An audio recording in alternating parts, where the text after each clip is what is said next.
Stop lying. Lying is ruining your life. This is a proverb a day. Today, we're in Proverb 6. Make sure you watch to the end. These 6 things the Lord hates. Yes, 7 are an abomination to him. A proud look, a lying tongue, and hands that shed innocent blood. Lying happened in the fall of man, and now lying is natural. But why? Because human nature is a self-preserver. Lying is one thing, but for someone to swallow the pill that they are a liar, it's a whole nother ballgame. A liar attempts to control the situation through deception out of fear of consequence. The liar wants to convince everyone else that the world is the way they see it and the picture looks better how they paint it. What you may not understand is that fear is the major motivation for lying. Lying starts out when you're young, and before you know it, it becomes your selective way of life. Most people lie to control situations, but lying is a major sign of weakness. It's weakness because when facing the truth, but being incapable of exposing yourself out of fear of rejection, the liar will die 1,000 deaths of a coward. By the way, I used to be a serial liar. That's why I'm so acquainted with this topic. And stick with me to the end, and I'm going to give you a few things to help you break the power of lying. So let's talk about this. The results of lying are temporary only if you can keep the lies coming. Lying creates extreme stress and anxiety and mental, emotional, and physical harm.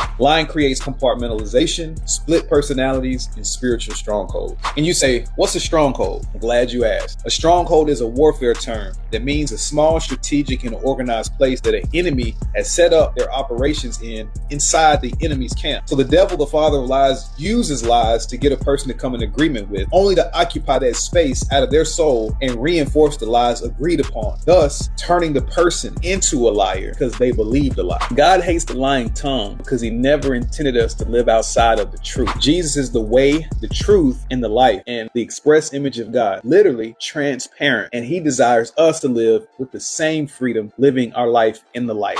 This is deep. Lying and the lies told occupy so much bandwidth and darkness that the liar has run out of places to hide and will eventually lose the will to live. The lies you believe turn into the lies you tell. The lies you tell ultimately will transform your life and you become a lie. I've said this so many times, the only way to break the cycle is to break the silence. Remember I talk about patterns in your mentality, your emotional expression, your words, and your actions? Well, the only way to change your life is to change your patterns. And your patterns are either your problem or your power. So the first book I ever wrote is called Honestly, Keys to Building Lasting Relationships. And it's about my journey from lying to truth and how I came to understand that honesty is a luxury I can't afford to live without. If you want a free copy of that book, comment truth and I'll send it your way. And if this hit home today, make sure you like and share. And for more spiritual, mental, and emotional education revelation, make sure you follow Welcome to the Fight Club. If you're looking for a community to help you heal, grow, overcome, and tell your story with confidence, comment the word community and get instant access to the Fight Club Community Connect.